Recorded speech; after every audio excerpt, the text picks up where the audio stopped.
Rugby Championship, folks. Game 2 is going to be the Pumas under Michael Cheika, hosting Dave Rennie's Wallabies. Number 9 against number 6 in the world. We're going to go through some squads, some predictions, some stats, and you guys can let me know your thoughts. If you want to watch and you're in the States, Flow Rugby, link down in the description. They've got the entire Rugby Championship. They've got the NPC. They've got a bunch of rugby on, so check out Flow, man. Live and on demand. Happy days. But, yeah, man, Pumas and Wallabies, a lot is being made of the Michael Cheika factor for this one. I get the feeling from listening to some press conferences that the players are kind of sick of talking about the Cheika factor, but I think it has to be a factor, man. I mean, Cheika knows a lot of these Wallabies guys really well. Whether that's enough for him to have enough insights to get a win, we will kind of have to wait and see. In terms of the lineups, the Pumas have made a lot of changes, with some guys being back available and some guys injured or rested. Front row is Tetaz, Chaparro, Montoya and Kodela, which seems to be the preferred front row for the Pumas at the moment. A couple of kind of senior props, and then your captain Montoya. Remember, Montoya missed the last game through a niggling injury, but I think that's the strongest front row the Pumas can muster. So it's good to see. But they have been trying to give some minutes around to the less experienced guys as well, which is a good bit of depth building from Czechs. The second row is Alemanno and Lavanini. Remember, Petty is one of the guys being rested for at least the first 2 games of the tour. So Alemanno is a good guy to have back, and Lavanini, the big unit of a man, if he can keep his nose clean, will certainly be a big body to be run around the park and hopefully putting some big clean tackles in. Juan, Gonzalez, Kremer and Matera are the back row. So Matera switches to number 8 for this game. There's no Facundo Isa for this one, but Kremer has been a proper tackling machine. He's on the flank. Remember, he was on the bench, I think, for the last game. And then Gonzalez is also a really good work rate guy. So I think in terms of the forward pack, you'd have to be pretty happy with it if you're an Argentinian fan. Tomas Cubelli is back. He missed the Scottish tour with injury, but he is back.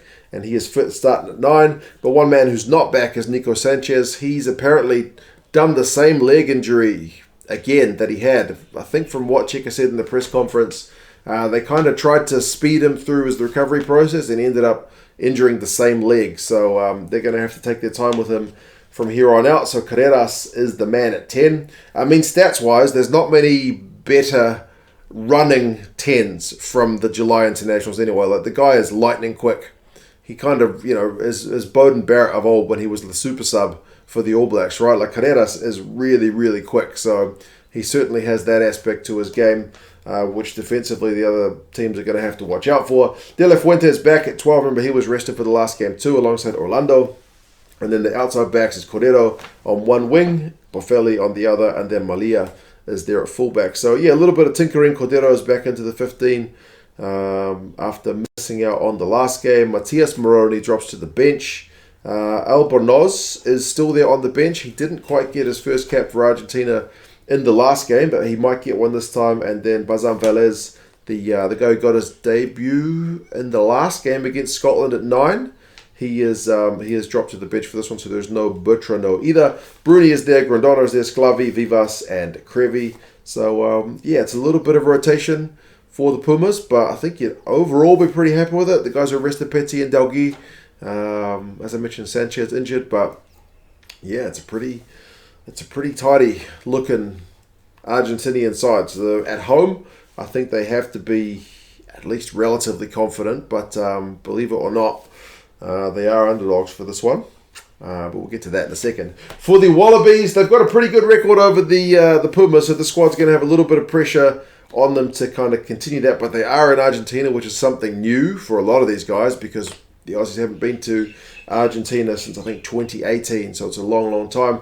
Slipper, Fainga'a, and Alatoa are the starters, so there's no Parecki. I think it was concussion for him. He's going to miss at least the first game, and Tupou is on the bench for this one, so a little bit of rotation with James Slipper, the only guy kind of keeping his spot from that last game against England. Swain is back from his suspension, so he'll be having to keep his nose clean as well. Speaking of locks who, need to mind their P's and Q's, alongside Matt Phillip. And, I mean, Matt Phillip, to be honest, defensively at line-out time has been one of the better operators in July. So the Pumas, without Petty, will need to really watch out because Matt Phillip can be really disruptive. Holloway's going to get his debut at number 6, so congratulations to him. He's like 29. So getting in there before he turns 30 to get his first international cap. And he's a pretty big guy as well. So line-out time, maybe he had something for this Wallabies lineup. And then Hooper and Valtini continue on at 7 and 8. Those guys have been kind of mainstays under Dave Rennie, so not real kind of dramatic changes there. Nick White and Quade Cooper are 9 and 10. There's no Noah Lolosio after driving the side for the last 3 games. In the absence of Cooper, who was injured, Quade is back and he is fit, so he'll be looking to make an impact, having missed out on the last 3. Paisami has had to move to 12. Remember, Samu Kreevy went to play 7s and was never going to be available for these games anyway, but he's done himself an injury long term. So, someone needs to get used to playing in 12. And it might be Paisami for the moment. Ikitau is there at 13, up from the bench compared to where he was for the last game against England. Pitaya is back in the 23, so hopefully that guy can stay fit. That guy's an injury magnet, but he's a talented player. But we'll see how he goes on the right wing. Corumbete is a mainstay on the left, and then Tom Wright shifts to fullback for this one. So Hodgie drops to the bench, and he's kind of doing that Franz Stein role of covering half the back line, because it's only him and Jake Gordon in terms of backs. All the other replacements are forwards. Lonergan, Gibbon, who's on his debut as well, Tupou, Frost, Leota, and Samu. So I guess they're really going to bring it to this Pumas forward pack with that extra bit of beef on the bench. They got a lot of injuries, though. Don't know the Wallabies, man. Like, in the list, Bell, Callaway, Seo, I think, are the shorter-term guys, and then Neville, Parise, Rodder, Banks, Kreevy, your longer-term guys. So they are without a sizable chunk of their squad. And like I mentioned, Parecki with the old concussion. So, yeah, man, we will see. That being said, I mean, stats-wise, Wright and Corumbete are 2 of the top guys for breaking tackles in July. So they're going to be dangerous. I've already mentioned Matt Phillip defensively. So, yeah, there's a lot to like about this Wallaby side too, despite the guys that are out. And as I mentioned, they've had the wood over the Argentinians in recent times. The last 5, the Argentinians have not got a win, but they did have 2 draws. And remembering, all of these last 5 games were played in Australia, so a little bit of a home advantage to the Wallabies guys. A couple of draws in 2020. Remember, COVID affected games, those ones. And then last year's Rugby Championship, 2 pretty comfortable wins for what was a pretty lackluster Puma side under Mario Ledesma. The last game in Argentina was that crazy 45-34 comeback win for the Aussies at Salta.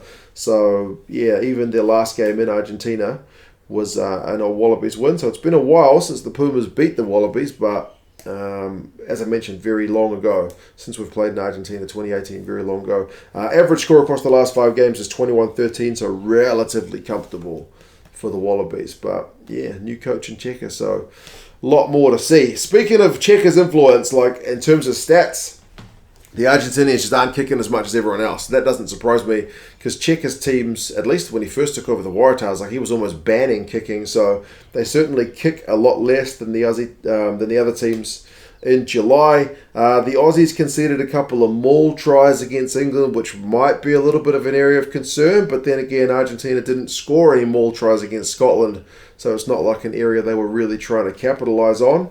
And we've got to remember that with the Argentinian guys being based kind of all over the shop, they don't really have a proper off-season. So Cheika has been training these guys kind of not full on. He's been giving them more days off than you would be used to.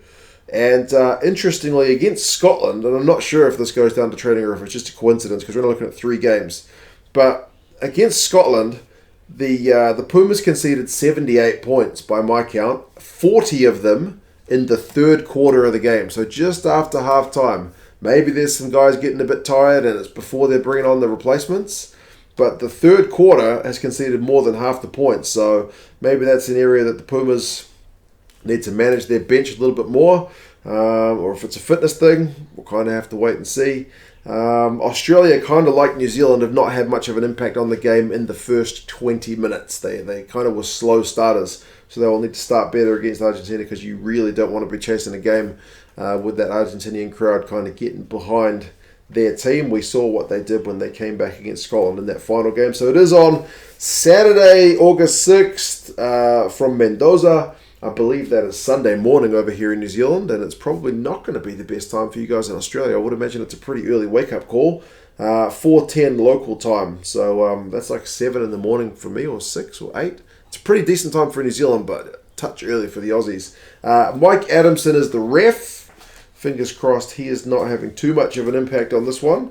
Predictions-wise, the Aussies by 6 with the bookies and by 5 with the rugby forecast algorithm. So the Wallabies are favourites, but the Pumas are at home. They got the checker factor. They got some of their big guns back. The Wallabies injuries list is long, but they are 6th in the world up against 9th, so maybe they are rightly favourites. You guys let me know your thoughts. There's a Super Brew predictions pool for the Rugby Championship. It's probably your last kind of couple of days to get in before you'll miss out on the first round if you want to play. So it's a free game. Super Brew predictions.